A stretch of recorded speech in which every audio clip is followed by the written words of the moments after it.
Good morning, all.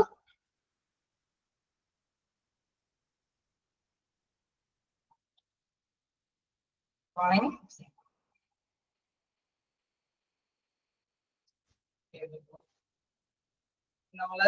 Good morning. Good morning. Good morning, ma'am. Okay, good morning. Morning. Hospital departments നോക്കിയായിരുന്നോ ഇന്നലെ? Different departments in ഹോസ്പിറ്റലിലാണ് നമ്മൾ എടുത്തുകൊണ്ടിരിക്കുന്നത്. ഇന്നലെ വായിച്ചു നോക്കിയായിരുന്നോ?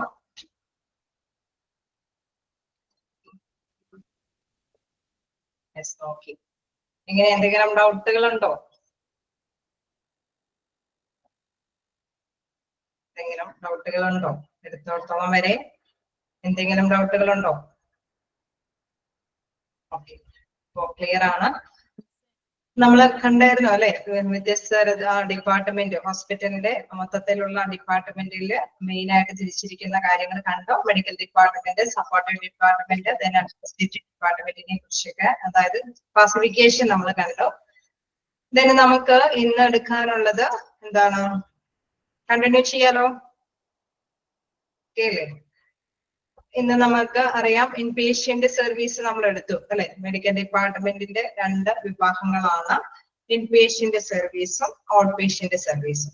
Inpatient എന്താണെന്ന് കണ്ടു അല്ലെ. ഒരു പേഷ്യന്റിനെ കൊണ്ടുവന്ന് കഴിയുമ്പോൾ ആ രോഗിക്ക് അഡ്മിഷൻ വേണ്ടി വരികയാണെങ്കിൽ സാധാരണയായിട്ട് എന്താണ്, പേഷ്യന്റ് റൂമിലോ അതല്ലെങ്കിൽ വാർഡിലോ അതല്ലെങ്കിൽ എന്താണ് ഇന്റൻസീവ് കെയർ യൂണിറ്റിലോ മറ്റേ ഓപ്പറേഷന് വിധേയമാക്കേണ്ട അർജൻസി കേസുകളൊക്കെ ആണെങ്കിൽ ഓപ്പറേഷൻ റൂമിലേക്കോ അല്ലെങ്കിൽ ലേബർ റൂം, മെറ്റേണിറ്റി വാർഡിലേക്ക് നമ്മൾ അഡ്മിഷൻ കൊടുക്കും എന്നുള്ള കാര്യം ഇൻപേഷ്യന്റ് സർവീസിൽ കണ്ടു. ഇനി നമ്മൾക്ക് നെക്സ്റ്റ് പഠിക്കാനുള്ളത് ഔട്ട് പേഷ്യന്റ് സർവീസ്. ഞാൻ പറഞ്ഞിരുന്നു, ഔട്ട് പേഷ്യന്റ് എന്ന് പറയുമ്പോൾ ഒരു നിശ്ചിത സമയം അല്ലെ, ആ ഒരു ദിവസത്തില് ജസ്റ്റ് ഡോക്ടറിനെ കൺസൾട്ട് ചെയ്ത് ഡോക്ടറിന്റെ സേവനങ്ങൾ കരസ്ഥമാക്കിയിട്ട് തിരിച്ചു പോവുകയാണ് ചെയ്യുന്നത്. പക്ഷെ വ്യത്യസ്ത തരത്തിലുള്ള പേഴ്സൺസിന്റെ ആവശ്യം അനുസരിച്ചിട്ട്. Okay, good morning. ഞാൻ ക്ലാസ് സ്റ്റാർട്ട് ചെയ്തുകൊണ്ടിരിക്കുകയാണ്, അതുകൊണ്ടാണ്. എല്ലാവർക്കും ഗുഡ് മോർണിംഗ്. അപ്പൊ നമ്മള് ക്ലാസ്സിലേക്ക് വരിക. എന്താണ്, കാഷ്വാലിറ്റി വിഭാഗത്തില് വരുമ്പോൾ ആദ്യത്തെ ഇതില് നമ്മൾ പറഞ്ഞു, എന്റെ പേര് സോളീത്ത, SOLY. ഓക്കെ, അപ്പൊ നമ്മള് ഡിപ്പാർട്ട്മെന്റിന്റെ, മെഡിക്കൽ ഡിപ്പാർട്ട്മെന്റിന്റെ സെക്കൻഡ് ക്ലാസിഫിക്കേഷൻ ആയ, അതായത് ഇൻപേഷ്യന്റ് കഴിഞ്ഞിട്ട് ഔട്ട് പേഷ്യന്റ് സർവീസിലേക്ക് വരികയാണ്. അപ്പൊ ഡോക്ടറിനെ വിസിറ്റ് ചെയ്തിട്ട് ജസ്റ്റ് കൺസൾട്ടേഷൻ കഴിഞ്ഞിട്ട് ഒരുപക്ഷെ നമുക്ക് കണ്ടിന്യൂവേഷൻ വേണ്ടി വരാം അല്ലെ. വീണ്ടും ചിലപ്പോൾ 1 month കഴിഞ്ഞിട്ടോ അല്ലെങ്കിൽ 2 weeksന് ശേഷമോ ഡോക്ടറിനെ വിസിറ്റ് ചെയ്യേണ്ടതായിട്ട് വരും. പക്ഷെ അറ്റ് ദ മൊമെന്റിൽ, ആ സമയത്ത് ജസ്റ്റ് ഡോക്ടറിന്റെ കൺസൾട്ടേഷൻ മാത്രമാണ് സാധ്യമാകുന്നത്. അതിനുശേഷം വീണ്ടും വരികയാണ്, അഡ്മിഷൻ കിട്ടില്ല. ഓക്കെ, എന്തിനും കുഴപ്പമില്ല. നമ്മൾ എല്ലാവരും ഡ്യൂട്ടി അല്ലേ, എല്ലാവർക്കും മോസ്റ്റ് അവനവന്റേതായ കുറച്ച് കാര്യങ്ങളൊക്കെ ഉണ്ടാവും.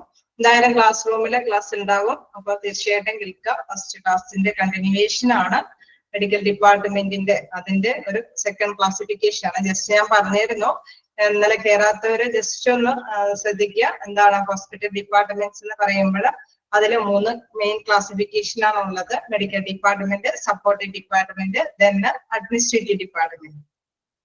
അതില് മെഡിക്കൽ ഡിപ്പാർട്ട്മെന്റിലെ out patient department, inpatient department, അതിനെ കുറിച്ചാണ് ഇന്ന് നമ്മൾ സ്റ്റാർട്ട് ചെയ്യുന്നത്. ഓക്കെ, തീർച്ചയായിട്ടും നോട്ട് എന്തായാലും ഇട്ടിട്ടുണ്ട്. അതായത് അതിനനുസരിച്ചിട്ട് തന്നെ ക്ലാസ്സിൽ നിങ്ങൾ സാധാരണ പ്രസന്റ് ചെയ്തിട്ടാണ് ക്ലാസ് എടുക്കുന്നത്. ബാക്കി നിങ്ങൾ സാധാരണ ഫോളോ ചെയ്യുന്ന മാതിരി തന്നെ ഫോളോ ചെയ്യാം. അപ്പൊ അതിൽ എന്താണ് inpatient service, out patient service അല്ലെ, മെഡിക്കൽ ഡിപ്പാർട്ട്മെന്റിന്റെ ഫസ്റ്റ് ആ ഒരു കാറ്റഗറൈസേഷൻ, അതാണ് സാധാരണയായിട്ട് നമ്മളിപ്പോ കണ്ടിന്യൂ ചെയ്യുന്നത്. Out patient department, inpatient department. എന്തായാലും ഇതില് നമ്മൾ കുറച്ച് കാര്യങ്ങളൊക്കെ കഴിഞ്ഞ ക്ലാസ്സിൽ ഇതൊക്കെ ഞാൻ ജസ്റ്റ് വിവരിച്ച് പറഞ്ഞായിരുന്നു. ചെറുതായിട്ട്, ഒരുപാട് വിവരിച്ചല്ല, ചെറുതായിട്ടൊക്കെ വിവരിച്ച് കൊടുത്തിരുന്നു. അപ്പൊ അതിനനുസരിച്ചിട്ടുള്ള ക്ലാസ് നിങ്ങൾ കേൾക്കുക. ദെൻ ഇതിൽ നമ്മൾ ഔട്ട് പേഷ്യന്റ് സർവീസിന്റെ ഫസ്റ്റ് വൺ നമ്മൾ ഇന്നലെ ഡിസ്കസ് ചെയ്തു അല്ലെ, കാഷ്വാലിറ്റി അല്ലെ. ഡിസ്കസ് ചെയ്തില്ലേ ഇന്നലെ? കാഷ്വാലിറ്റിന് വേറൊരു പേര് കൂടി ഞാൻ ഡിസ്കസ് ചെയ്തില്ല. ഓക്കെ, കാഷ്വാലിറ്റിക്ക് വേറെ ഏത് പേരാണ് നമ്മൾ പറഞ്ഞത്? ഓക്കെ, പറയൂ. കാഷ്വാലിറ്റിക്ക് നമ്മൾ മറ്റേത് പേരാണ് പറഞ്ഞത്? ഓർക്കുന്നില്ല? എമർജൻസി അല്ലെ? എമർജൻസി. Okay, yes, good. അപ്പൊ എമർജൻസി സർവീസ്, അത്യാഹിത വിഭാഗം എന്നൊക്കെ നമ്മൾ പറയും. നമ്മൾ ഏത് സമയത്താണ് ഈ അത്യാഹിത വിഭാഗത്തിൽ പോകുന്നത് എന്നുള്ള കാര്യവും ഡിസ്കസ് ചെയ്തത് അല്ലെ? ഏത് സമയത്തൊക്കെ പോകുക എന്ന് പറഞ്ഞു? നിങ്ങൾ തന്നെയാണ് ഷെയർ ചെയ്തത്. നൈറ്റിൽ പോകും, ഡോക്ടർ എമർജൻസി സമയത്ത് അല്ലെ, ഒ പിയിലെ ഡോക്ടർ ഒന്നും ഇല്ലാതെ ഒ പി ടൈം കഴിയുമ്പോഴൊക്കെ കാഷ്വാലിറ്റിയിൽ സമീപിക്കും. അപ്പൊ അവിടുത്തെ ഡോക്ടറിന്റെ സേവനം നമ്മൾ കരസ്ഥമാക്കും. നമുക്കറിയാം, ആ ഒരു ഇത് കണ്ടിന്യൂ ചെയ്യാനായിട്ട് സാധിക്കണമെന്നില്ല. ചിലപ്പോൾ ഡോക്ടർ സ്പെഷ്യലി ഇന്ന ഡോക്ടറെ തന്നെ നിങ്ങൾ കാണണമെന്ന് മിക്കവാറും പറയുന്നുണ്ടെങ്കിൽ അതനുസരിച്ചിട്ട് തന്നെ ഫോളോ ചെയ്യേണ്ടതായിട്ട് വരും. പക്ഷെ ഒരുപക്ഷെ ചിലപ്പോ നമ്മുടെ കാഷ്വാലിറ്റിയിൽ കാണിച്ച ഒരു ചെറിയ ട്രീറ്റ്മെന്റ് കൊണ്ട് തന്നെ ഭേദമാകാമെങ്കിൽ ആ രീതിയിൽ ചെറിയ ചെറിയ അസുഖങ്ങളൊക്കെ ഭേദമായി പോകാറുമുണ്ട്. അപ്പൊ അത്രയാണ് ജസ്റ്റ് കാഷ്വാലിറ്റിനെ കുറിച്ചിട്ട് പറയുന്നത്. എന്തായാലും നിങ്ങൾക്ക് ഞാൻ ഇന്നലെ ക്ലാസ്സിൽ കയറാത്തവർ മനസ്സിലാക്കേണ്ട ഒരു കാര്യം, ഇതിന്റെ ഇത് ജസ്റ്റ് ഒരു ഔട്ട്ലൈൻ ആണ് ശരിക്കും പറഞ്ഞ ഡിപ്പാർട്ട്മെന്റിനെ കുറിച്ച് പറയുന്നത്. ഇതിന്റെ ഓരോ ഭാഗങ്ങളും നിങ്ങൾക്ക് ഓരോ PDF ആയിട്ട് തന്നെ പഠിക്കാനുണ്ട്. ഓക്കെ, ഇതിലിപ്പോ എല്ലാ കാര്യങ്ങളും ഇപ്പൊ ലേബർ റൂം ആണെങ്കിലും ഓപ്പറേഷൻ തിയേറ്റർ ആണെങ്കിലും ഇന്റൻസീവ് കെയർ യൂണിറ്റ് ആണെങ്കിലൊക്കെ ഓരോ ഇതായിട്ട് അല്ലെ, ഓരോ ചാപ്റ്റർ വൈസ് ആയിട്ട് തന്നെ നിങ്ങൾക്ക് പഠിക്കാനുണ്ട്. അപ്പൊ തീർച്ചയായിട്ടും ഇതെല്ലാം അതിൽ ഭയങ്കര അല്ലെ വളരെയധികം വിശദീകരിച്ച് തന്നെ നിങ്ങൾക്ക് മനസ്സിലാക്കി തരും. തീർച്ചയായിട്ടും ഇത് മനസ്സിലാക്കേണ്ട ഒരു കാര്യം, നമുക്കറിയാം നമ്മൾ എടുത്തിരിക്കുന്ന കോഴ്സ് എന്താണ്? ഹോസ്പിറ്റൽ അഡ്മിനിസ്ട്രേഷൻ ആണ് അല്ലെ. അഡ്മിനിസ്ട്രേഷൻ നടത്തണമെങ്കിൽ എല്ലാ കാര്യങ്ങളെ കുറിച്ചും ചെറിയൊരു അറിവ് വേണ്ടി വരും. ചില ഹോസ്പിറ്റലിൽ ചെല്ലുമ്പോൾ ഏതാണോ നമുക്ക് ഡ്യൂട്ടി, ചിലപ്പോൾ നമുക്കറിയാം വലിയ വലിയ ഹോസ്പിറ്റലൊക്കെ ആവുമ്പോൾ ഏതെങ്കിലും ഒരു വിഭാഗത്തിന്റെ ഒരു അഡ്മിനിസ്ട്രേഷൻ ആയിരിക്കും അവരെ നിർവഹിക്കാനായിട്ട് പറയുന്നത്. അപ്പൊ അതനുസരിച്ചിട്ടുള്ള അഡ്മിനിസ്ട്രേഷൻ ആയിരിക്കും. ചിലപ്പോൾ നമുക്കറിയാം മൊത്തത്തിൽ എല്ലാ കാര്യങ്ങളുടെയും കൂടി ഓവറോൾ ആയിട്ടുള്ള കുറച്ച് പോളിസികൾ അല്ലെ, നയങ്ങളൊക്കെ രൂപീകരിക്കേണ്ടതൊക്കെ ആയിട്ട് വരും. അങ്ങനെ വരുമ്പോൾ എന്താണ്, തീർച്ചയായിട്ടും ഹോസ്പിറ്റലിനെ മൊത്തത്തില് അല്ലെ അവിടെയുള്ള എല്ലാ പ്രവർത്തനങ്ങളെയും കുറിച്ചിട്ട് നമുക്കൊരു അവയർനെസ് വേണം അല്ലെ, ഒരു ധാരണ എല്ലാത്തിനെയും കുറിച്ച് വേണം. അങ്ങനെ വരുമ്പോഴാണ് തീർച്ചയായിട്ടും ഇതിന്റെ എല്ലാത്തിന്റെയും അല്ലെ ഒരു വിശദീകരണം മനസ്സിൽ ഉൾക്കൊള്ളേണ്ടതായിട്ട് വരിക. ഇതിന്റെ ഒരു ചെറിയൊരു ഔട്ട്ലൈൻ ആണ് ഈ ഡിപ്പാർട്ട്മെന്റിൽ പ്രധാനമായിട്ടും പറയുന്നത്.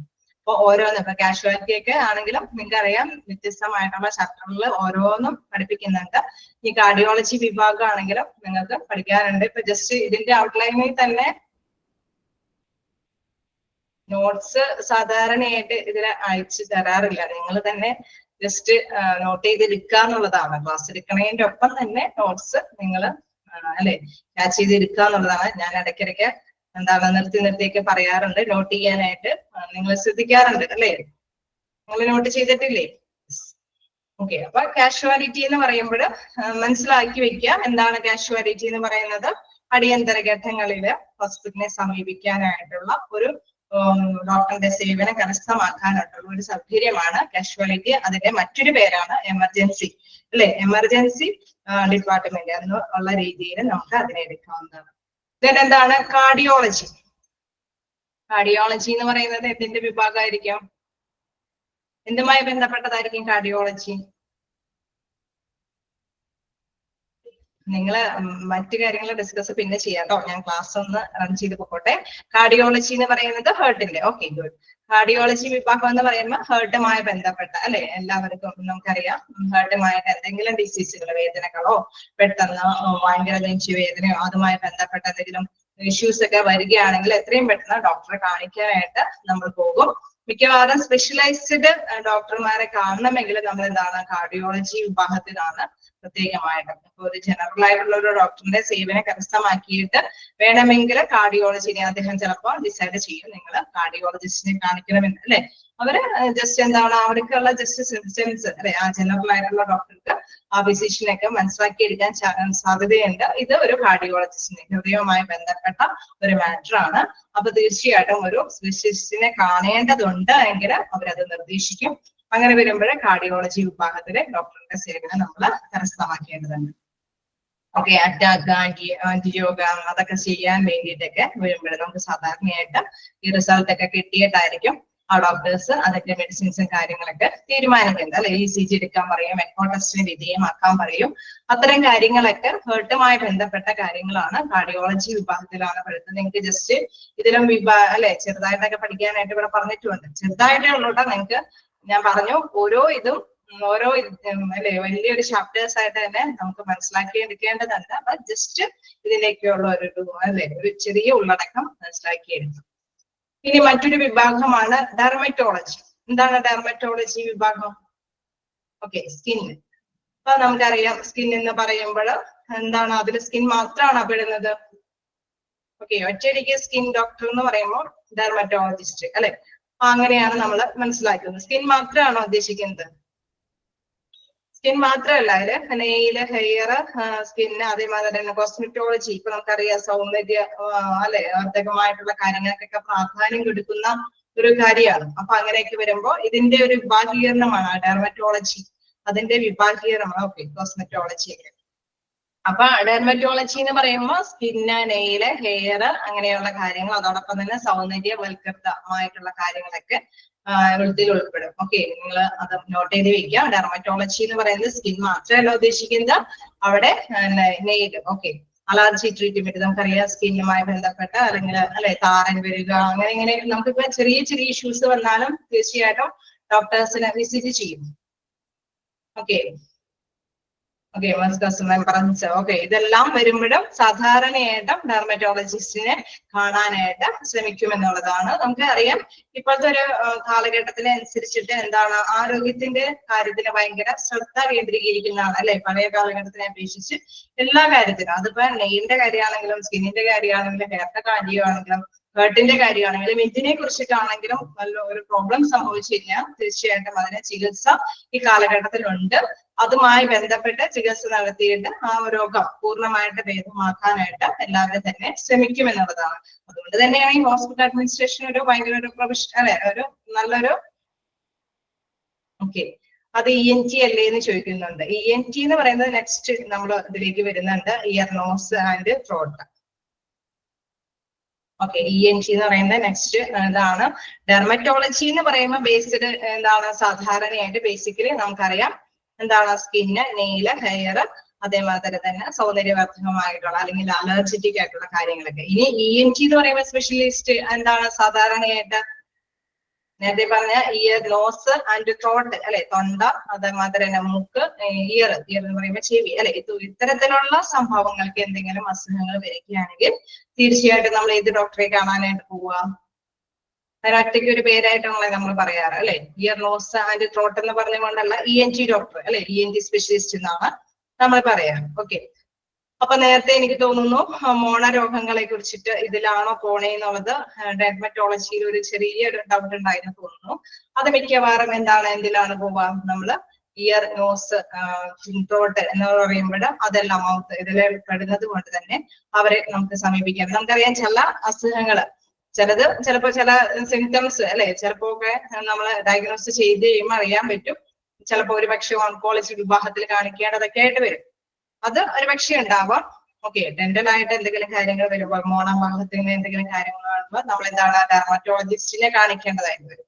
അപ്പൊ അത് ഓരോരുകളും ഓരോ ഡെന്റൽ ആയിട്ടുള്ള കാര്യമാണെങ്കിൽ ഡെന്റിസ്റ്റിനെ കാണിക്കണം. ഡെർമറ്റോളജി വിഭാഗമാണെങ്കിൽ ത്വക്കുമായി ബന്ധപ്പെട്ട കാര്യങ്ങളാണ്. ഇയർ, നോസ് ആൻഡ് ത്രോട്ട് ഒക്കെ ആണെങ്കിൽ എന്താണ് ENT വിഭാഗത്തെയാണ്. ഓരോന്നിനും ഓരോ വിഭാഗത്തിലുള്ള ഡോക്ടേഴ്സിനെ നമ്മൾ പ്രിഫർ ചെയ്ത് അല്ലെ, അതിനും പരിഗണന കൊടുത്ത് തന്നെ കാണിക്കേണ്ടതായിട്ട് വരും. അപ്പൊ എന്താണോ നമ്മുടെ അസുഖം അതിനനുസരിച്ച് ഇത് തന്നെയാണ് നമുക്കറിയാം. നിങ്ങളിപ്പോ ഒരു ഫ്രണ്ട് ഓഫീസിലൊക്കെ പഠിക്കുന്നുണ്ട് അല്ലെ, ഒരു റിസപ്ഷനിസ്റ്റിന്റെ അടുത്ത് സമീപിക്കേണ്ടതായിട്ട് വരും. എടുത്തു തുടങ്ങിയോ? ഫ്രണ്ട് ഓഫീസ് തുടങ്ങിയോ? ക്ലാസ് എടുത്തോന്ന് അറിയില്ല. അപ്പൊ അതിൽ നമുക്കറിയാം ഒരു ഡോക്ടർ ഇല്ല. അപ്പൊ ഒരു ഡോക്ടർ, ഏത് ഡോക്ടറെയാണ് നമ്മൾ സമീപിക്കേണ്ടതെന്ന് ചിലപ്പോ നമുക്ക് കൃത്യമായിട്ട് മനസ്സിലാക്കിയെടുക്കാൻ പറ്റിയെന്ന് വരില്ല ചില പേഴ്സൺസ്. പക്ഷെ ചിലവർക്ക് അറിയാം ഇന്ന സിംറ്റംസ് ഏത് ഡോക്ടറെയാണ് കാണേണ്ടത്. ചിലവർക്കെങ്കിലും ഏത് ഡോക്ടറെയാണ് അത് കാണേണ്ടതെന്നുള്ളത് കൃത്യമായിട്ട് മനസ്സിലാക്കിയെടുക്കാൻ പറ്റാതെ വരുമ്പോൾ സാധാരണയായിട്ട് അവരെ ഹെൽപ്പ് ചെയ്യുന്നത് റിസപ്ഷനിസ്റ്റ് ആണ്. അവര് തീർച്ചയായിട്ടും ചോദിച്ചറിയും നിങ്ങളുടെ അസുഖം അല്ലെ, നിങ്ങൾ ആരെയാണ് കാണിക്കേണ്ടത്, ENT-നെ കാണിക്കണോ, ഡെർമറ്റോളജിനെ കാണിക്കണോ, ഡെന്റിസ്റ്റിനെ കാണിക്കണോ അല്ലെ. അപ്പൊ ഏതിനാണ് കാണിക്കേണ്ടത് എന്നുള്ളത് കൃത്യമായിട്ട് തന്നെ അവർക്ക് പറഞ്ഞു മനസ്സിലാക്കി കൊടുക്കും. അപ്പൊ ഓരോ വിഭാഗത്തിനും എന്താണ് ഓരോ ഡോക്ടേഴ്സ് ഉണ്ട്.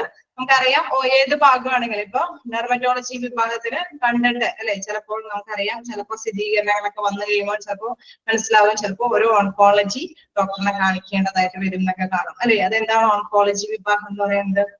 നമുക്ക് താഴെ വരുന്നുണ്ട് അല്ലെ, അർബുദമായി ബന്ധപ്പെട്ട അസുഖങ്ങളൊക്കെയാണ് അതുമായി ബന്ധപ്പെട്ട് വരുന്നത്.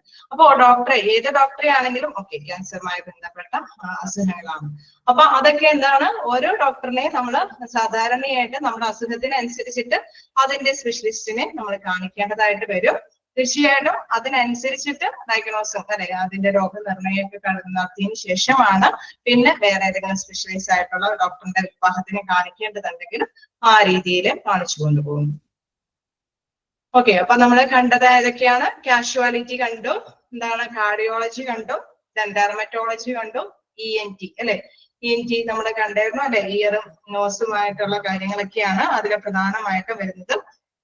ശരിക്കും ENT വിഭാഗം എന്ന് പറയുമ്പോൾ അതിൽ അല്ലെ അതിന്റെ കാര്യത്തിൽ നമുക്ക് അറിയാം ഒരുപാട് ഇതുകളുണ്ട്. നോസുമായി ബന്ധപ്പെട്ട ഇയറുമായിട്ട് ബന്ധപ്പെട്ട അലർജിക്കായിട്ടും എന്തെങ്കിലും തൊണ്ടയിൽ കാര്യങ്ങൾക്കൊക്കെ വേണ്ടിയിട്ടൊക്കെ ഒരുപാട് ഇതുകളൊക്കെ ഉണ്ട്. സിംറ്റംസ് കുട്ടികൾക്കൊക്കെ ആകുമ്പോൾ നമ്മൾ മിക്കപ്പോഴും ENT ഡോക്ടറിനൊക്കെ കാണേണ്ടതൊക്കെ ആയിട്ട് വരും അല്ലെ. അപ്പൊ സ്പെഷ്യൽ അല്ലെ പീഡിയാട്രിക്സിന് തന്നെ ENT സ്പെഷ്യലൈസ് ചെയ്തിട്ടുള്ള ഡോക്ടേഴ്സ് ഒക്കെ ഉണ്ടാകും. അപ്പൊ അവരെ തന്നെ കണ്ട് ഡോക്ടറിനെ വിസിറ്റ് ചെയ്ത് കൺസൾട്ടേഷൻ ഒക്കെ നടത്തിയിട്ട് അതിന് അവർക്ക് ആവശ്യമായിട്ടുള്ള മെഡിസിൻസ് ഒക്കെ അവർക്ക് പ്രൊവൈഡ് ചെയ്യും. അപ്പൊ ഇതെല്ലാം എന്ത് തരം സേവനമാണ്? ഔട്ട് പേഷ്യന്റ് കൊടുക്കുന്ന ഒരു തരം സേവനമാണ്. ആ സേവനം അല്ലെ ആ ഒരു പേഷ്യന്റിന് കൊടുക്കുമ്പോൾ ചിലപ്പോഴൊക്കെ അഡ്മിഷൻ വേണ്ടി വരാം. അങ്ങനെ വരുമ്പോൾ അതെന്തായി ഇൻപേഷ്യന്റ് ആയി, കാരണം അവിടെ അഡ്മിഷൻ വരികയാണ്. ഓക്കെ, ഔട്ട് പേഷ്യന്റും ഇൻപേഷ്യന്റും എന്താണെന്നുള്ളത് നിങ്ങൾ നോക്കിയായോ? ഔട്ട് പേഷ്യന്റും ഇൻപേഷ്യന്റും ഒക്കെ ആണല്ലോ അല്ലെ. ഓക്കെ, അപ്പൊ ഇനി നമുക്ക് നെക്സ്റ്റ് നോക്കാനുള്ളത് എന്താണ്? ജെറിയാട്രിക്സ്. എന്താണ് ജെറിയാട്രിക്സ്? കേട്ടിട്ടുണ്ടോ? ഓക്കെ, ഓൾഡ് പീപ്പിൾ, യെസ് അത് തന്നെയാണ്. ഗുഡ്. അപ്പൊ അതായത് നമുക്കറിയാം ഇന്നത്തെ കാലത്ത് പീഡിയാട്രിക്സ് പോലെ തന്നെ അല്ലെ ഓൾഡ് ആയിട്ടുള്ള ഏജ് ഓവർ ആയിട്ടുള്ള പേഴ്സൺസിനും അവരുടെ അസുഖങ്ങളെല്ലാം കൈകാര്യം ചെയ്യാൻ വേണ്ടിയിട്ട് സ്പെഷ്യലിസ്റ്റ് ആയിട്ടുള്ള വ്യക്തികളാണ് ജെറിയാട്രിക്സ് എന്ന് പറയുന്നത്. നമുക്കറിയാം വാർദ്ധക്യത്തിൽ അസുഖം അല്ലെ, നമുക്കറിയാം അത് അവരുടെ പ്രതിരോധ ശേഷിയൊക്കെ ഇച്ചിരി കൂടി പറഞ്ഞു വരുമ്പോൾ ഇടയ്ക്കിടയ്ക്ക് അവർക്ക് ട്രീറ്റ്മെന്റ് ഒക്കെ കൊടുക്കേണ്ട വരും. മിക്കപ്പോഴും പാരന്റ്സിന് ഹോസ്പിറ്റലിൽ പോകുന്നത് ഭയങ്കര കാര്യമാണ് അല്ലെ. ആണോ? ഇവിടെ ഞങ്ങളുടെ നാടുകളിൽ മാത്രമാണോ? എല്ലായിടത്തും അങ്ങനെ തന്നെയല്ലേ? എല്ലാ പാരന്റ്സിനും ഇടയ്ക്കൊന്ന് ഹോസ്പിറ്റലിൽ കൊണ്ടുപോയി കുറച്ച് മെഡിസിൻസ് ഒക്കെ കൊടുത്തു കഴിഞ്ഞാൽ അവർക്ക് ഹാപ്പിയാണ്. അങ്ങനെയല്ലേ? എല്ലായിടത്തും അങ്ങനെ തന്നെയാണോ? അതെ. അപ്പോ അതെന്താണ് കാരണം? അവർക്കൊരു ട്രീറ്റ്മെന്റ് കിട്ടുന്നുണ്ടെന്നുള്ള ഒരു കോൺഫിഡൻസ് അല്ലെ, നമ്മളെ പരിഗണിക്കുന്നുണ്ട് എന്നുള്ളത് അവർക്കൊരു എന്താ പറയാ ജീവിതത്തിൽ ഒരു സാക്ഷാത്കരിക്കുന്ന അല്ലെ മക്കൾ ശ്രദ്ധിക്കുന്നുണ്ട് എന്നുള്ളത് ഭയങ്കര ക്ലിയറാണ്. അത് ഭയങ്കര ഒരു ആഗ്രഹമായിരിക്കും. അപ്പൊ ഇടയ്ക്കൊക്കെ ഡോക്ടേഴ്സിനെ വിസിറ്റ് ചെയ്യേണ്ടതൊക്കെ ആയിട്ട് വരും. അപ്പൊ സാധാരണയായിട്ട് ഇത്തരത്തിലുള്ള സ്പെഷ്യലിസ്റ്റ് ആയിട്ടുള്ള വ്യക്തികൾ അല്ലെ ഡോക്ടേഴ്സ് എന്ന് പറയുന്നത് ജെറിയാട്രിക്സ് വിഭാഗമാണ്. ആ വിഭാഗത്തില് വാർദ്ധക്യജനകമായിട്ടുള്ള അസുഖങ്ങളും അതുമായി ബന്ധപ്പെട്ട ട്രീറ്റ്മെന്റുമാണ് കൊടുക്കുന്നത്. ഓക്കെ, ദെൻ നെക്സ്റ്റ് എന്താണ്? കിട്ടിയില്ലേ? എന്താണ് ജെറിയാട്രിക്സ്? നിങ്ങൾക്ക് നോട്ട് ചെയ്യാനായിട്ടുള്ള സമയം കിട്ടുന്നുണ്ടോ?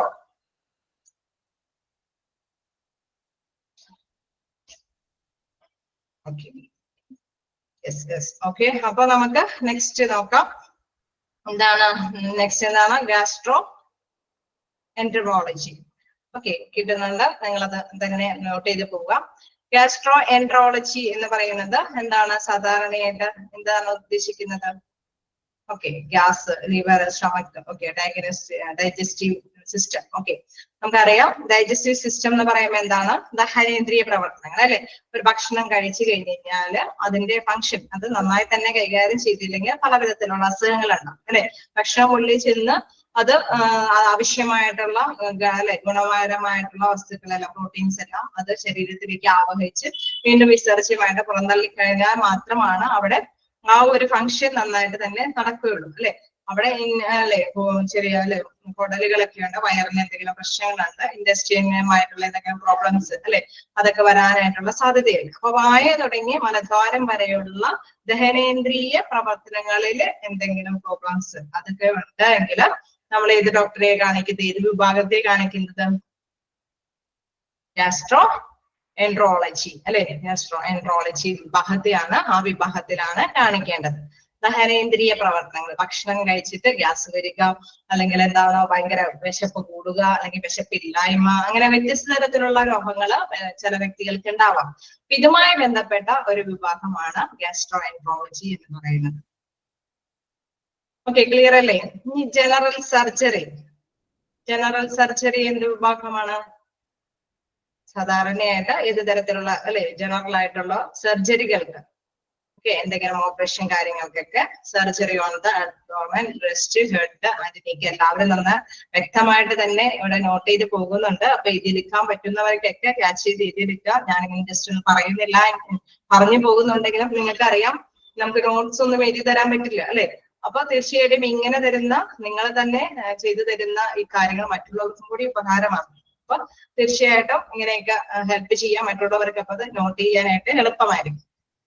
അപ്പൊ ഇതിനകത്ത് തന്നെ പറയുന്നുണ്ട് എന്താണ് ജനറൽ സർജറി അല്ലെ, ഏത് തരത്തിലുള്ള സർജറികളും എന്താണ് ഓപ്പറേഷനുമായി വിധേയമായി വരുന്ന ഇത്തരത്തിലുള്ള പ്രോബ്ലം മാറ്റേഴ്സ് ഒക്കെ എന്താണ് ജനറൽ സർജറി വിഭാഗത്തിൽ പെടുന്നതാണ്. നമുക്കറിയാം എന്തെങ്കിലും മെഡിസിനും ട്രീറ്റ്മെന്റ് ഒക്കെ വരുമ്പോഴാണ് ജനറൽ സർജറി വിഭാഗത്തിനെ കാണിക്കാനായിട്ട് പറയും. ചിലപ്പോൾ ഒരു പക്ഷെ അണുവിമുക്തമാക്കാൻ വേണ്ടിയിട്ട് അല്ലെ ആ ഒരു ഭാഗം കട്ട് ചെയ്തൊക്കെ മാറ്റേണ്ടത് വരും. അപ്പൊ അങ്ങനെയൊക്കെ വരുന്ന സാഹചര്യങ്ങളിൽ ജനറൽ സർജറി വിഭാഗത്തിന് ആണ് അഭയം തേടേണ്ടതായിട്ട് വരുന്നത്. അവരുടെ ട്രീറ്റ്മെന്റും കാര്യങ്ങളും കഴിയുമ്പോൾ ആ രോഗം മിതമായി മാറുകയാണ് ചെയ്യുന്നത്. നെക്സ്റ്റ് എന്താണ് ഹെമറ്റോളജി. ഹെമറ്റോളജി എന്ന് പറയുമ്പോൾ എന്താണ് ഹെമറ്റോളജി? ഓക്കെ, ബ്ലഡ് അല്ലെ, നമ്മുടെ രക്തപരിചയ വ്യവസ്ഥയാണ്. നമുക്കറിയാം ബ്ലഡ് വളരെ ഇമ്പോർട്ടന്റ് ആണ് അല്ലെ. HBയുടെ ലെവല് എപ്പോഴും ശ്രദ്ധാപൂർവം കേന്ദ്രീകരിക്കേണ്ട ഒരു കാര്യമാണ്. HBയുടെ ലെവല് താഴ്ന്നു പോയി കഴിഞ്ഞാൽ ഭയങ്കര ബുദ്ധിമുട്ടാണ് അല്ലെ. അപ്പൊ അതുകൊണ്ട് തന്നെ ഹെമറ്റോളജി വിഭാഗത്തിന് അത് എപ്പോഴും ബ്ലഡുമായി റിലേറ്റ് ചെയ്തതാണ്. അതിൽ നമുക്കറിയാം ബ്ലഡിൽ എന്തൊക്കെയാണ് അടങ്ങിയിരിക്കുന്നത്, അതനുസരിച്ചിട്ടുള്ള കാര്യങ്ങളൊക്കെ അടങ്ങിയിട്ടുണ്ടോ, അതൊക്കെ ക്ലിയർ ആയിട്ട് ചില അസുഖങ്ങൾ വരുമ്പോൾ ബ്ലഡിലെ കാര്യം കൗണ്ട് എപ്പോഴും നോക്കും.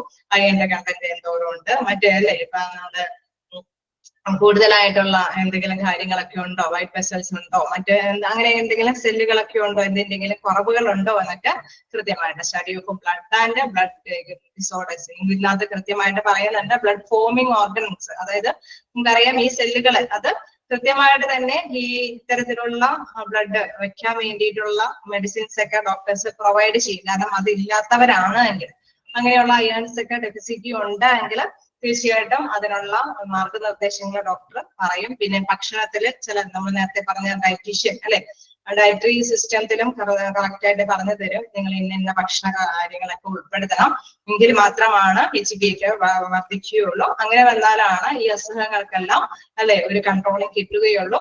അങ്ങനെയുള്ള കാര്യങ്ങളെല്ലാം കൃത്യമായിട്ട് നിർദ്ദേശിക്കും.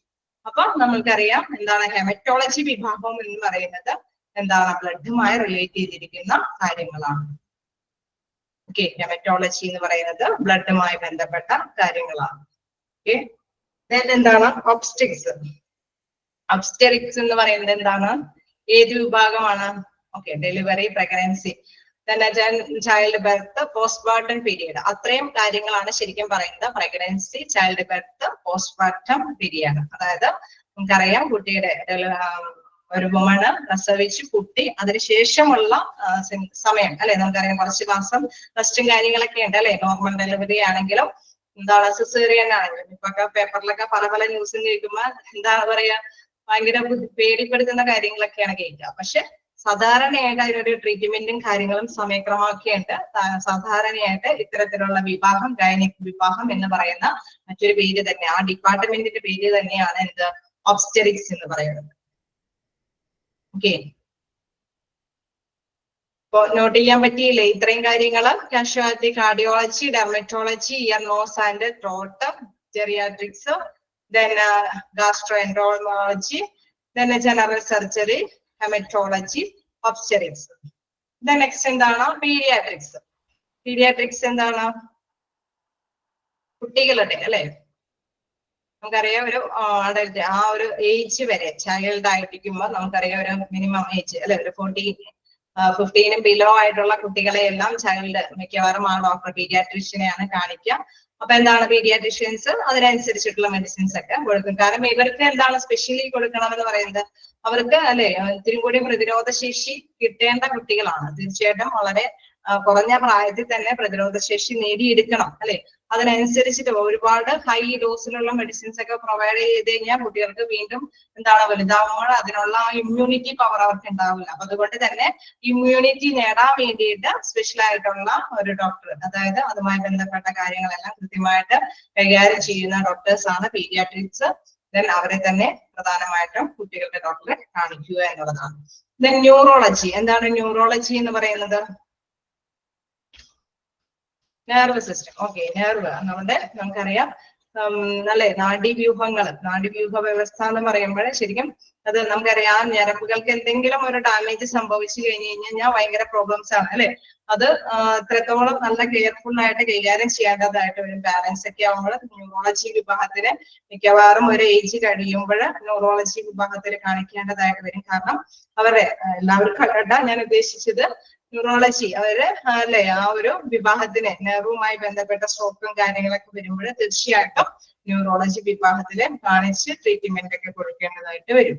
നെർവുമായി ബന്ധപ്പെട്ടത് നാഡീവ്യവസ്ഥയുമായി ബന്ധപ്പെട്ട ഒരു ഡിപ്പാർട്ട്മെന്റ് ആണ് ന്യൂറോളജി. ദെൻ എന്താണ് ഓൺകോളജി? ഓൺകോളജി എന്ന് പറയുമ്പോൾ ക്യാൻസർ. ഒറ്റയടിക്ക് നിങ്ങൾക്ക് ഓർമ്മയിലേക്ക് വരാൻ പറ്റുന്ന വേർഡ് തന്നെയാണ് ക്യാൻസർ. അതായത് അർബുദവുമായി ബന്ധപ്പെട്ട ഒരു വിഭാഗമാണ് ഏത് ഓൺകോളജി വിഭാഗം. നമ്മൾ നേരത്തെ പറഞ്ഞു, പല ഡോക്ടേഴ്സിനെ കാണുമ്പോൾ അതിന്റെ എന്തെങ്കിലും ഡയഗ്നോസ്റ്റിക് നടത്തി കഴിയുമ്പോഴായിരിക്കും ഒരു ക്യാൻസറിന്റെ ഒരു ലക്ഷണങ്ങൾ അല്ലെ എന്തെങ്കിലും വരുന്നുണ്ടെങ്കിൽ പിന്നീട് നമ്മൾ ബന്ധപ്പെടേണ്ട ഒരു വിഭാഗമാണ് എന്ത് ഓൺകോളജി വിഭാഗം. ക്യാൻസറുമായി ബന്ധപ്പെട്ട ഡിപ്പാർട്ട്മെന്റ്. എന്താണ് ഒഫ്താൽമോളജി? ഒഫ്താൽമോളജി എന്ന് പറയുമ്പോൾ ഐ. ഓക്കെ, നമുക്കറിയാം ഐ ഒരു പ്രധാനപ്പെട്ട അല്ലെ വളരെ ഇമ്പോർട്ടന്റ് ആയിട്ടുള്ള ഒരു ഓർഗൻ ആണ്. അത് നല്ല രീതിയിൽ തന്നെ അതിന് എന്തെങ്കിലും പ്രോബ്ലംസ് സംഭവിക്കുകയാണെങ്കിൽ എന്താണ് ഒഫ്താൽമോളജി ആ ഡിപ്പാർട്ട്മെന്റ് ആയിട്ടാണ് ബന്ധപ്പെടേണ്ടത്. അപ്പൊ ഇത്തരം ഡിപ്പാർട്ട്മെന്റുകളാണ് ഔട്ട് പേഷ്യന്റ് സർവീസിൽ നമ്മൾ പ്രധാനമായിട്ട് ഇവിടെ എടുത്ത് പറയുന്നത്. നമുക്കറിയാം ഇപ്പൊ നമ്മൾ ഡെന്റൽ കെയർ ഒന്നും നമ്മൾ ഇതിനകത്ത് പറഞ്ഞില്ല അല്ലെ. അതൊക്കെയുണ്ട്. വ്യത്യസ്ത തരത്തിലുള്ള വീണ്ടും വിഭാഗങ്ങളുണ്ട്. എന്നാലും ജസ്റ്റ് ഇതില് പെടുത്തിയത് കുറച്ച് മനസ്സിലാക്കാവുന്ന ഒരു വിഭാഗങ്ങളാണ് ഇതിൽ ഉൾപ്പെടുത്തിയിരിക്കുന്നത്. പൾമണിയോളജി, ഓക്കെ, ഓർത്തോ വിഭാഗം, അങ്ങനെ വ്യത്യസ്ത തരത്തിലുള്ള വിഭാഗങ്ങളൊക്കെ ഇനിയുമുണ്ട്. എന്നാലും ജസ്റ്റ് ഔട്ട് പേഷ്യന്റ് സർവീസ് അത് ജസ്റ്റ് കുറച്ച് ഡിപ്പാർട്ട്മെന്റ്സിനെയാണ് ഇതിനകത്ത് ഉൾപ്പെടുത്തിയിരിക്കുന്നത്. ഓക്കെ, ഇതിലേതെങ്കിലും ഡൗട്ടുകൾ ഉണ്ടെങ്കിൽ ചോദിക്കാം. ജസ്റ്റ് എന്തെങ്കിലും നോട്ട് ചെയ്യാനുണ്ടെങ്കിൽ വായിച്ച് നോട്ട് ചെയ്യാം.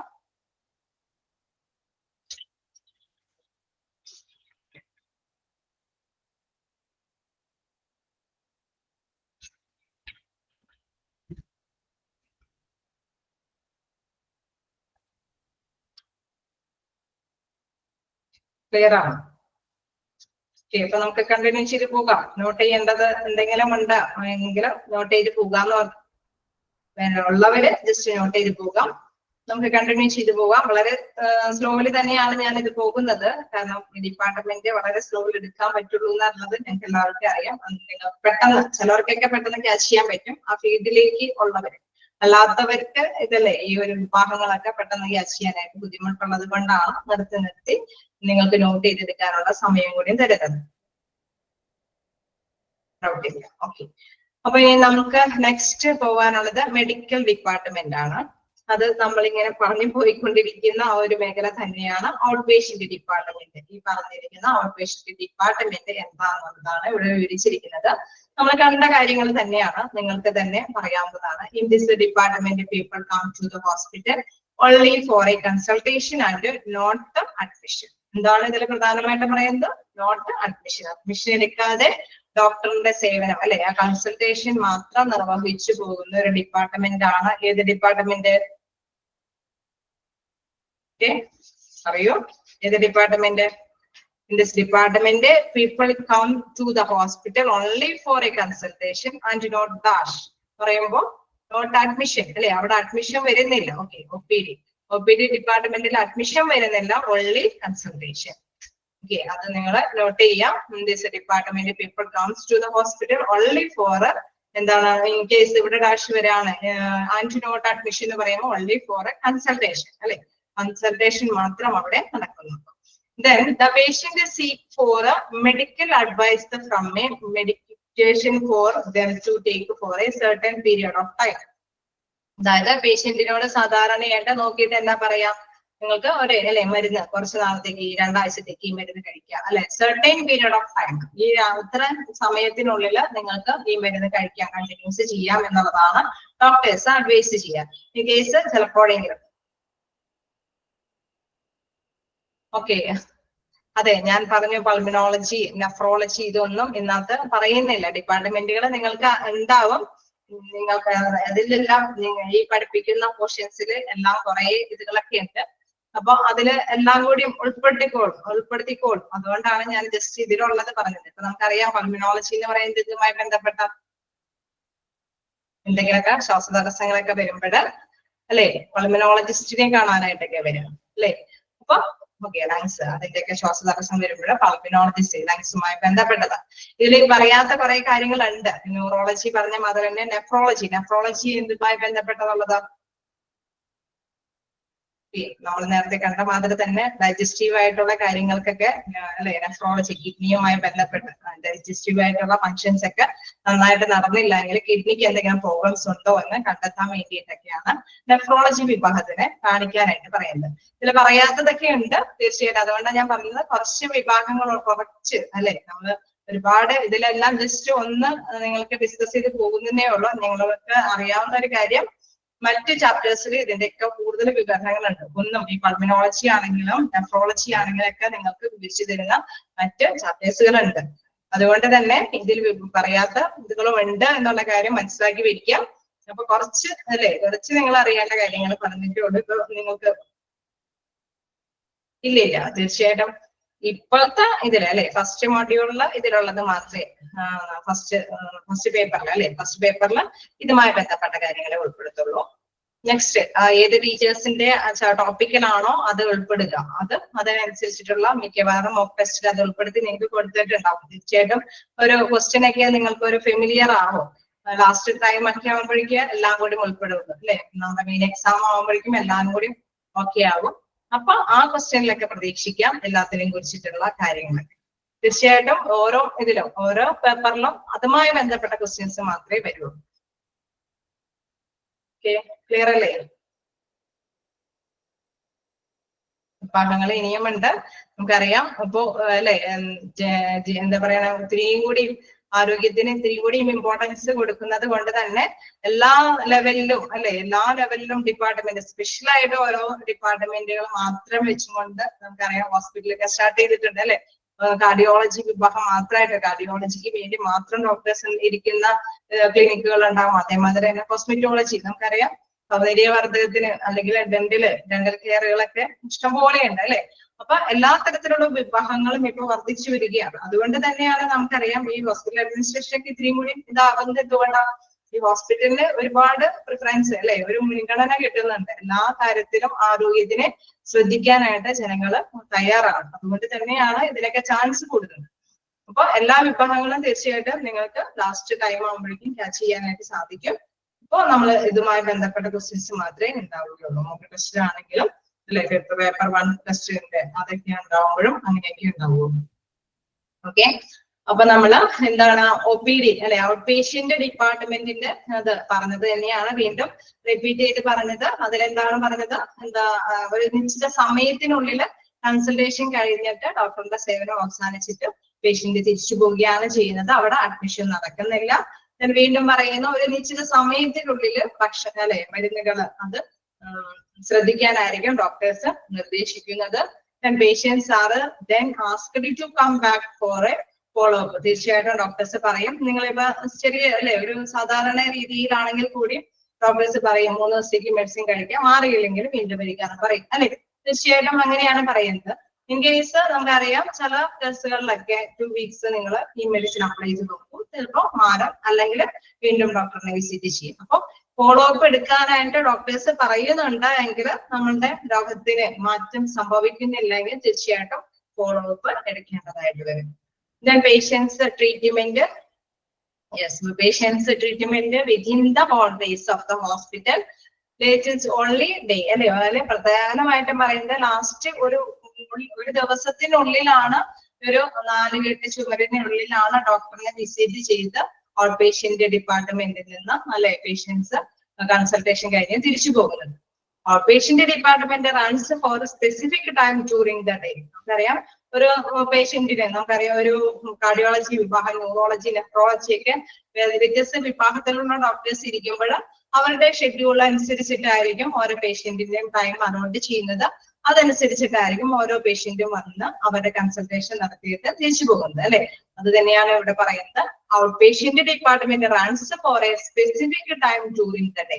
ഒരു നിശ്ചിത സമയത്തിനുള്ളിൽ വന്നിട്ടാണ് അവർ ആ കാര്യങ്ങൾ നിർവഹിക്കുന്നത്. Then consultation doctors are usually appointed to handle എന്താണ് out patient department. Consultation doctors സാധാരണയായി അപ്പോയിന്റ്മെന്റ് അല്ലെ എത്ര പേഷ്യൻസ് ഉണ്ടോ ആ പേഷ്യൻസിനനുസരിച്ചിട്ടാണ് അവരെ. നമുക്കറിയാം ചില ഡോക്ടേഴ്സ് അല്ലെ ഒരുപാട് ഫേമസ് ആയിട്ടുള്ള ഡോക്ടേഴ്സ് ആണെങ്കിൽ ചില ദിവസങ്ങളിൽ അപ്പോയിന്റ്മെന്റ്സ് കിട്ടില്ല അല്ലെ. നിശ്ചിത രോഗികളെ പരിശോധിച്ചിട്ട് ഡോക്ടർ നെക്സ്റ്റ് ഡേയിലേക്ക് ആയിരിക്കും നമുക്ക് പേഷ്യൻസിനെ ബുക്ക് ചെയ്യാനുള്ള അവസരം കിട്ടുന്നത്.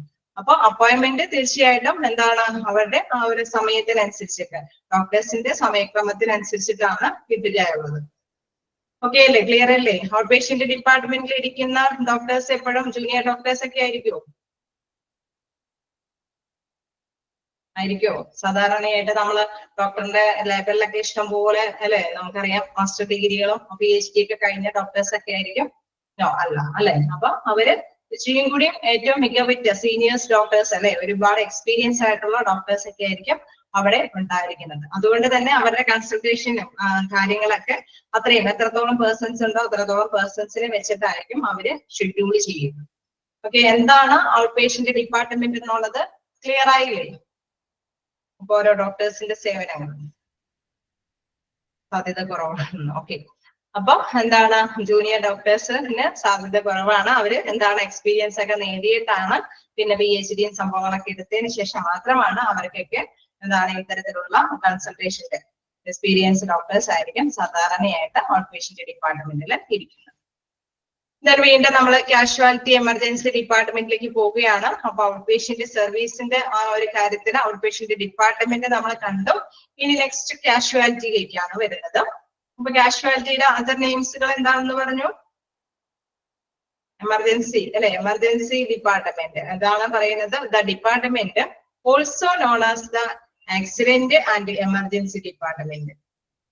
അതൊക്കെ നോട്ട് ചെയ്ത് വെക്കാട്ടോ. എന്തെങ്കിലും അതർ നെയിംസ് ഓഫ് കാഷ്വാലിറ്റി എന്നൊക്കെ ചോദിച്ചു കഴിഞ്ഞാല് തീർച്ചയായിട്ടും നമുക്ക് അറിഞ്ഞിരിക്കണം എന്താണ് accident and emergency department. Okay അല്ലേ? ഓക്കെ, അപ്പൊ the department also known as the accident and emergency department. ചില നോട്ട് ചെയ്യാനായിട്ട് പറയുന്നത് മിക്കവാറും നിങ്ങൾ അത് നോട്ട് ചെയ്ത് വെക്കുക. ഫസ്റ്റ് സെന്റൻസിൽ ഇവിടെയും ചിലപ്പോഴൊക്കെ ക്വസ്റ്റ്യൻസ് കാണാറുണ്ട്. എന്താണ് this department peoples comes to the hospital only for dash and not admission. എന്താണ് കൺസൾട്ടേഷൻ മാത്രമാണ് വരാറുള്ളൂ, ഒരിക്കലും അഡ്മിഷൻ കൊടുക്കാനല്ലേ ഉണ്ടാവാറില്ല. അതാണ് ഔട്ട് പേഷ്യന്റ് ഡിപ്പാർട്ട്മെന്റിലുള്ള പ്രത്യേകത. അപ്പൊ അതനുസരിച്ച് പിന്നെ consultation doctors are usually appointed to handle അല്ലെ. സാധാരണയായിട്ട് ഏത് ഡോക്ടേഴ്സ് ആണ് അപ്പോയിന്റ് ചെയ്യുന്നത് ഔട്ട് പേഷ്യന്റ് ഡിപ്പാർട്ട്മെന്റില്? Consultation doctors. ഞാൻ നേരത്തെ പറഞ്ഞ മാതിരി സീനിയർ അല്ലെ, സീനിയർ ആയിട്ട് കുറച്ച് എക്സ്പീരിയൻസ്ഡ് ആയിട്ടുള്ള ഡോക്ടേഴ്സ് ആണ് സാധാരണയായിട്ട് ഇത്തരത്തിലുള്ള ഔട്ട് പേഷ്യന്റ് ഡിപ്പാർട്ട്മെന്റ് ഹാൻഡിൽ കൈകാര്യം ചെയ്യാറുള്ളത്. ഇതില് പ്രധാനമായിട്ടും മറ്റൊരു പേര് എന്താന്നുള്ളത് നോട്ട് ചെയ്ത് വെക്കുക. എന്താണ്? Accident and emergency department. handles the problems of patients who are brought by an ambulance in emergency situations. സാധാരണയായിട്ട് നമുക്കറിയാം കാഷ്വാലിറ്റിയിലേക്ക് പെട്ടെന്ന് ഡോക്ടേഴ്സിന്റെ അടുത്തേക്ക് കൊണ്ടുവരുന്നത് എങ്ങനെയൊക്കെ ആയിരിക്കും? എന്തെങ്കിലും ആക്സിഡന്റ് ഒക്കെ സംഭവിക്കും അല്ലെ, പെട്ടെന്ന് ചിലപ്പോ റൂമിലൊന്ന് കുഴഞ്ഞു വീണു, അതല്ലെങ്കിൽ എന്തെങ്കിലും ആക്സിഡന്റ് സംഭവിച്ചു, അല്ലെങ്കിൽ എന്തെങ്കിലും അല്ലെ അത്യാഹിതമായിട്ടുള്ള സൂയിസൈഡ് സംഭവങ്ങൾ എന്തെങ്കിലും ചെയ്തു, അങ്ങനെയൊക്കെ വരുമ്പോ നമുക്കറിയാം എന്താണ് അവരെ എത്രയും പെട്ടെന്ന് ഹോസ്പിറ്റലിൽ എത്തിക്കണം അല്ലെ. അപ്പൊ അവരെപ്പോഴും സാധാരണയായിട്ട് എമർജൻസി ആയിട്ട് നമ്മൾ ആംബുലൻസിന്റെ സേവനങ്ങളൊക്കെ അല്ലെ അതെല്ലാം കൈകാര്യം ചെയ്തിട്ടായിരിക്കും ഹോസ്പിറ്റലിൽ എത്തിക്കുന്നത്. അത് തന്നെയാണ് ഇവിടെ പറയുന്നത്. എന്താണ്? who have brought by an ambulance in an emergency situation. This department works around the clock and is equipped to deal with the all kind of emergencies. നമുക്കറിയാം അത് എന്താണ് 24 hours എമർജൻസി വിഭാഗമായിട്ടാണ് അല്ലെ ഇവിടെ പ്രവർത്തിക്കുന്നത്. അത്യാഹിത വിഭാഗം നമുക്കറിയാം. ആ ഒരു അത്യാഹിത വിഭാഗത്തിലേക്ക് എത്രയും പെട്ടെന്ന് രോഗികളെ കൊണ്ടുവരുമ്പോൾ അതിനെ എപ്പോഴും റെഡി ആയിരിക്കണം അല്ലെ. അതിന് അത് ആരെ കൊണ്ടുവന്നാലും അതിനെ കൈകാര്യം ചെയ്യാൻ പറ്റുന്ന റെഡി ആയിട്ടുള്ള വസ്തുക്കൾ അവിടെ ഉണ്ടായിരിക്കും. അതാണ് പറയുന്നത് വിത്ത് എക്യുപ്മെന്റ്സ്. എന്തെങ്കിലും പെട്ടെന്ന് കൊടുക്കേണ്ട ഫസ്റ്റ് എയ്ഡ് കാര്യങ്ങളൊക്കെ കൊടുക്കേണ്ടതുണ്ടെങ്കിൽ നമുക്കറിയാം പല മെഷീൻസുകളൊക്കെ ഉണ്ട്. എന്താണ് ഡയത്തർമി മെഷീൻ, ഡിഫിബ്രിലേറ്റർ, അങ്ങനെ കുറച്ച് മെഷീൻസ് ഒക്കെ ഉണ്ട്. അതൊക്കെ എന്തായാലും നിങ്ങൾ പഠിച്ചു പോകുള്ളൂ കേട്ടോ. കേൾക്കുമ്പോൾ പെട്ടെന്ന് ഇതൊക്കെ ഏത് മെഷീനാണെന്ന് ഓർക്കേണ്ട.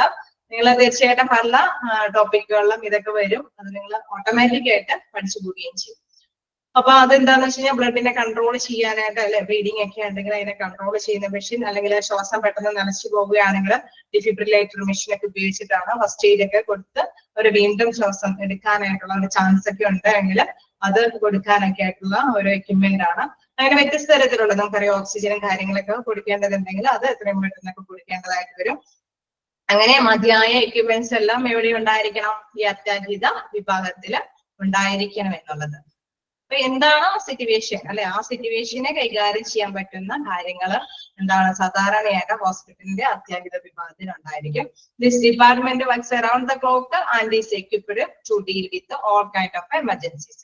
The patients are assessed according to the degree of injury or emergency and then given immediate treatment before being sent to a specialized department for further treatment.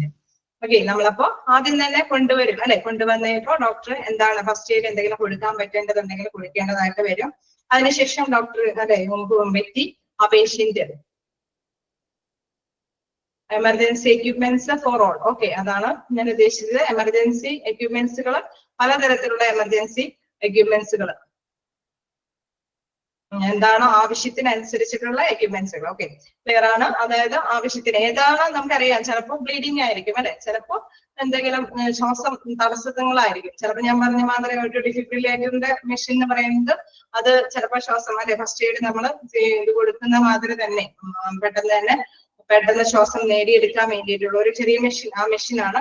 Machine അത് നമ്മുടെ നെഞ്ചത്തേക്ക് കൊണ്ടുവന്ന് അമർത്തിയിട്ട് ഒരു ചെറിയൊരു കാന്തിക പ്രവാഹം കൊടുക്കുമ്പോഴാണ് ഈ ഒരു ഹേർട്ട് വീണ്ടും ഒന്ന് ഇടിച്ചു തുടങ്ങും. അപ്പൊ ആ വ്യക്തിക്ക് വീണ്ടും ശ്വാസം എടുക്കാം. പിന്നെ വീണ്ടും മെഡിസിൻസും കാര്യങ്ങളൊക്കെ ഡോക്ടേഴ്സ് കൊടുത്ത് ആളെ റിക്കവർ ചെയ്യുകയാണ് ചെയ്യുന്നത്. അപ്പൊ അത്തരത്തിലുള്ള എമർജൻസി ആയിട്ടുള്ള എക്യുപ്മെന്റ്സുകളെല്ലാം എന്താണ് എമർജൻസി വിഭാഗത്തിൽ ഉണ്ടായിരിക്കണം.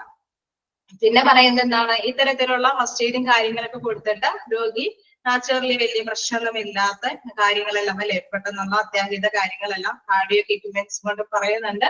അത്തരത്തിലുള്ള എക്യുപ്മെന്റ്സുകളൊക്കെ ഹേർട്ടിന്റെ അതാണ് നമ്മൾ പറഞ്ഞ ഡിഫിബ്രിലേറ്റർ ഒക്കെ കാർഡിയോ എക്യുപ്മെന്റ്സ് തന്നെയാണ്. അപ്പൊ എന്താണ് ഇത്തരത്തിലുള്ള കാര്യങ്ങൾ പെട്ടെന്ന് എന്തെങ്കിലും ചെയ്ത് കഴിഞ്ഞിട്ട് രോഗി റിക്കവർ ചെയ്യുകയാണെങ്കിൽ നമുക്കറിയാം ഈ രോഗിയെ നമ്മൾ ഒന്നല്ലെങ്കിൽ ചിലപ്പോൾ കാർഡിയോളജിസ്റ്റിനെ കാണിക്കണം, അല്ലെങ്കിൽ എന്താണ് വേറെ ഏതെങ്കിലും അല്ലെ ന്യൂറോയുമായി ബന്ധപ്പെട്ട രോഗിയാണെങ്കിൽ ന്യൂറോളജിസ്റ്റിനെ കാണിക്കണം. ഏത് ഡിപ്പാർട്ട്മെന്റ് ആണോ ആ ഡിപ്പാർട്ട്മെന്റിലേക്ക് ഈ രോഗിയെ വീണ്ടും തുടർ ചികിത്സയ്ക്കായിട്ട് പറഞ്ഞിരിക്കുകയാണ് ചെയ്യുന്നത് അല്ലെ. സാധാരണയായിട്ട് അങ്ങനെയാണ് ചെയ്യുന്നത്. എമർജൻസിക്ക് വേണ്ടിയിട്ട് കാഷ്വാലിറ്റിയിൽ അഡ്മിഷൻ കൊടുത്ത് അവിടെ ആദ്യത്തെ ഫസ്റ്റ് എയ്ഡിങ് കാര്യങ്ങളൊക്കെ ചെയ്തതിനു ശേഷം വ്യക്തിയെ ഏത് ഡിപ്പാർട്ട്മെന്റിലേക്കാണ് കാണിക്കേണ്ടതെന്ന് മനസ്സിലെ ഡിസൈഡ് ചെയ്തിട്ട് ആ ഡിപ്പാർട്ട്മെന്റിലേക്ക് തുടർ പരിചരണത്തിന് വിടുകയാണ് ചെയ്യുന്നത്. അതാണ് ഇവിടെ പറയുന്നത്. The patient are assessed according to the degree of injury അല്ലെ. എന്തെങ്കിലും മുറിവുകളും കാര്യങ്ങളൊക്കെ ആണെങ്കിൽ അതനുസരിച്ച് ട്രീറ്റ് ചെയ്യാൻ അല്ലെ. ഡയത്തർമി മെഷീൻ എന്നൊക്കെ പറഞ്ഞു കഴിഞ്ഞാൽ ബ്ലീഡിംഗ് ഒക്കെ ഉണ്ടെങ്കിൽ അതിനെ കൺട്രോൾ ചെയ്യാനായിട്ട് ഉപയോഗിക്കുന്ന മെഷീനാണ്.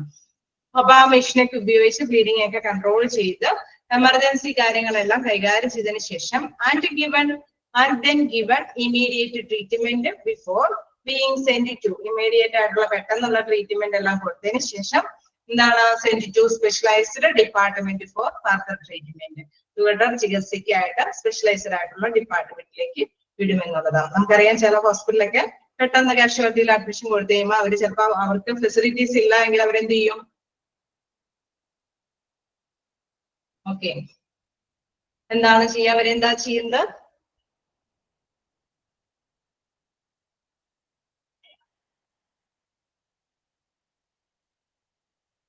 ഓക്കെ, ആർട്ടിഫിഷ്യൽ ആയിട്ട് നമുക്ക് ജസ്റ്റ് ഒന്ന് എന്താണ് ഓക്കെ, ആർട്ടിഫിഷ്യൽ ആയിട്ട് നമുക്ക് ഇത് കൊടുക്കാനായിട്ട് ബ്രീതിങ്, അതായത് നെഞ്ചിടിപ്പൊക്കെ വർദ്ധിക്കാൻ വേണ്ടിയിട്ട് ഉണ്ടാവാൻ വേണ്ടിയിട്ട് ഫസ്റ്റ് എയ്ഡ് ആയിട്ട് കൊടുക്കുന്ന ഒരു മെഷീനാണ് ഡിഫിബ്രിലേറ്റർ എന്ന് പറയുന്നത്.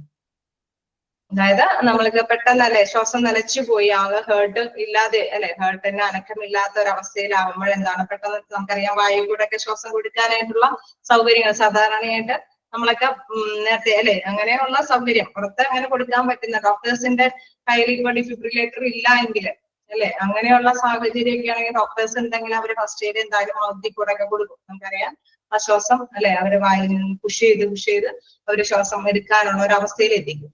ഇൻ കേസ് ഈ ഒരു വിഭാഗത്തിലേക്ക് എത്തിക്കുകയാണെങ്കിൽ തീർച്ചയായിട്ടും അവിടെ എന്തുണ്ടാവും, ഇത്തരത്തിലുള്ള മെഷീൻസ് ഉണ്ടാവും. അപ്പൊ ആ മെഷീൻസ് ആണ് ഒരു പൊട്ടി പോലത്തെ ഒരു മെഷീനാണ്. അത് രണ്ട് കയ്യിലും എടുത്തിട്ട് ജസ്റ്റ് ഒന്ന് നെഞ്ചുകൊണ്ട് ചേർത്ത് ചെയ്യുമ്പോൾ ഒരു ഫസ്റ്റ് അല്ലെ ആ ഒരു പെട്ടെന്നുള്ള ആ ഒരു കാന്തിക പ്രവാഹത്തില് ആ ഞരമ്പിലൂടെ ഒരു ഇതുണ്ടാവും ചേർപ്പ്.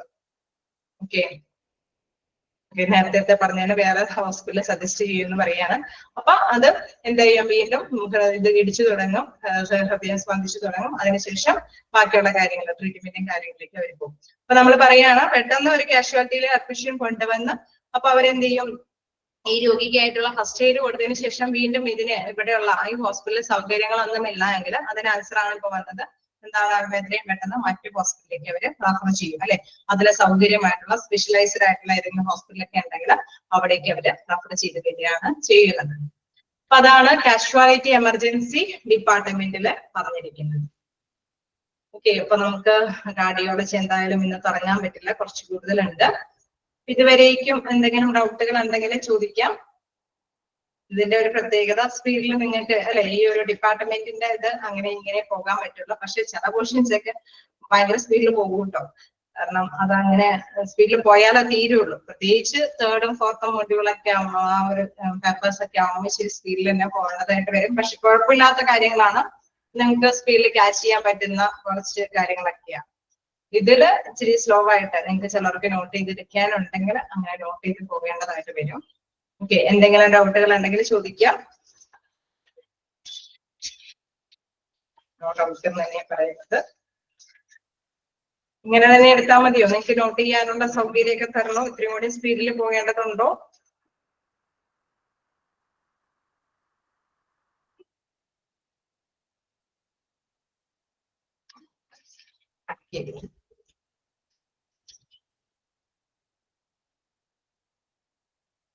ഓക്കെ, ഇങ്ങനെ തന്നെ പോയാൽ മതി.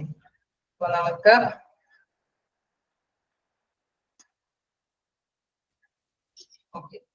നമുക്ക് ഇങ്ങനെ തന്നെ പോകാം. അപ്പൊ നിങ്ങൾ ജസ്റ്റ് ഒന്ന് അടുത്ത നെക്സ്റ്റ് ഡേ വരുമ്പോൾ നിങ്ങൾ നോക്കിയിട്ട് വരിക. ഇതുവരെ എടുത്തേക്കുന്നത് നോക്കിയിട്ട് വരിക. അടുത്തതില് നമുക്ക് കുറച്ചും കൂടി അല്ലെ. ഓക്കെ, കുഴപ്പമില്ല, നിങ്ങൾക്ക് ക്ലാസ് കഴിഞ്ഞിട്ടുണ്ട്. തീർച്ചയായിട്ടും നമുക്ക് ലീവ് ചെയ്യാം. കാരണം എന്തായാലും നെക്സ്റ്റ് ടോപ്പിക്ക് തുടങ്ങാനായിട്ട് സമയമില്ല. ഞാൻ മ്യൂട്ട് ആക്കിയിട്ടുണ്ട്. നിങ്ങൾക്ക് എന്തെങ്കിലും കാര്യങ്ങൾ ചോദിക്കുക, എന്തെങ്കിലും ഡൗട്ട് ക്ലിയർ ചെയ്യാനുണ്ടെങ്കിൽ ക്ലിയർ ചെയ്യാം.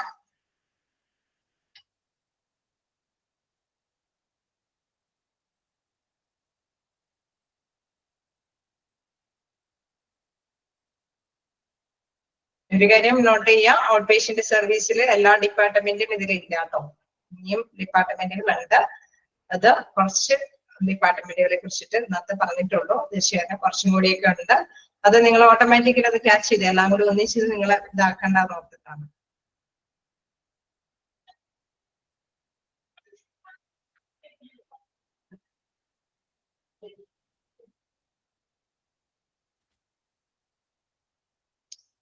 ഓക്കെ, അപ്പൊ